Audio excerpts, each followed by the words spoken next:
दोस्तों, कैसे हैं आप सब। उम्मीद करती हूँ आप सब ठीक होंगे और जिंदगी की हर कहानी का मजा ले रहे होंगे।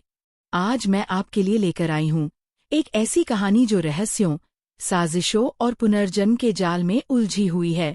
तो चलिए शुरू करते हैं आज की रोमांचक कहानी।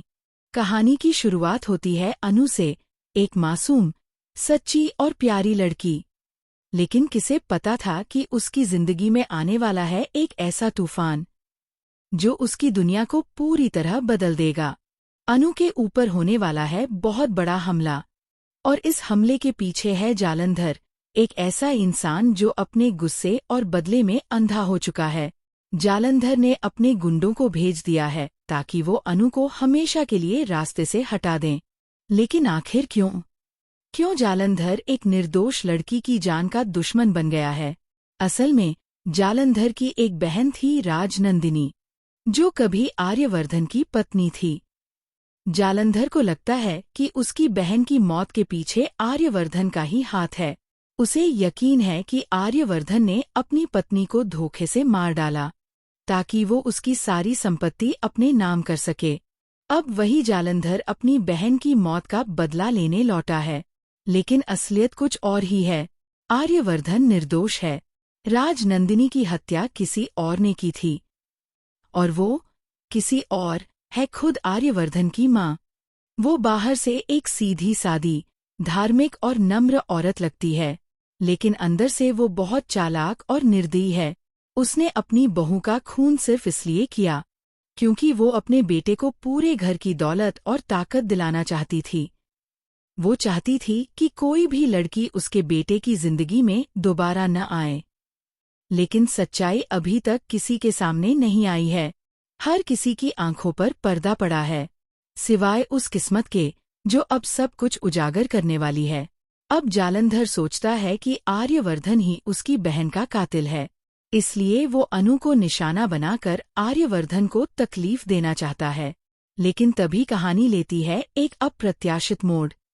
हमले के वक्त जब अनु की जान पर बनाती है, आर्यवर्धन वहां पहुंच जाता है और उसे बचा लेता है। वो कहता है, अनु, जब तक तुम मेरे साथ हो कोई तुम्हें छू भी नहीं सकता, लेकिन अगर तुम मुझसे दूर रही तो जालंधर तुम्हें नुकसान पहुंचा देगा। मुझे लगता है अब हमें शादी कर लेनी चाहिए ताकि मैं हमेशा तुम्हारी रक्षा कर सकूं। अनु चौंक जाती है। वो पूछती है, लेकिन आर्यवर्धन, ये जालंधर कौन है? वो आपको और मुझे क्यों मारना चाहता है? आर्यवर्धन कुछ नहीं कहता। वो चुप रहता है, क्योंकि वो जानता है कि अगर उसने सच्चाई बताई तो शायद अनु हमेशा के लिए उससे दूर चली जाएगी। अब कहानी में एक नया मोड़ आता है। शादी की तैयारियां शुरू हो जाती हैं। घर में साज सज्जा, गीत संगीत और रीतियों का माहौल है।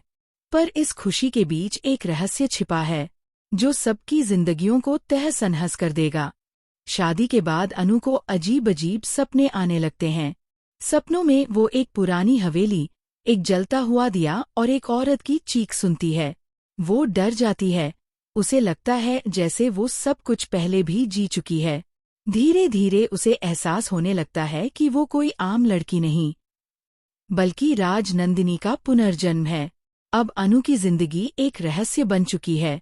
जिस घर में वो दुल्हन बनकर आई है, वही घर वो जगह है जहां राजनंदिनी की मौत हुई थी। जब वो उस पुराने कमरे में जाती है जहां एक समय किसी को बंद करके रखा गया था, तो उसके सामने धीरे धीरे सच्चाई के परते खुलने लगती हैं। उसे अपने पिछले जन्म की झलकियां दिखने लगती हैं। वो चीख उठती है, यही वही जगह है, यही वो कमरा है जहां मुझे मारा गया था। अब उसके सामने वही चेहरा है जिसने उस दिन राजनंदिनी का अंत किया था, आर्यवर्धन की माँ का चेहरा। अब देखना ये है कि क्या अनु अपने पिछले जन्म की अधूरी कहानी को पूरा कर पाएगी। क्या वो अपने साथ हुए अन्याय का बदला ले पाएगी, या फिर इतिहास खुद को एक बार फिर दोहराएगा? ये तो वक्त ही बताएगा, क्योंकि अभी तो यह सिर्फ शुरुआत है। आगे की कहानी और भी ज्यादा रहस्यमयी और खतरनाक होने वाली है। तो दोस्तों, फिर मिलेंगे एक नई रहस्यमयी और रोमांचक कहानी के साथ। तब तक के लिए खुश रहिए, सलामत रहिए और देखते रहिए हिंदी सीरियल BOXX।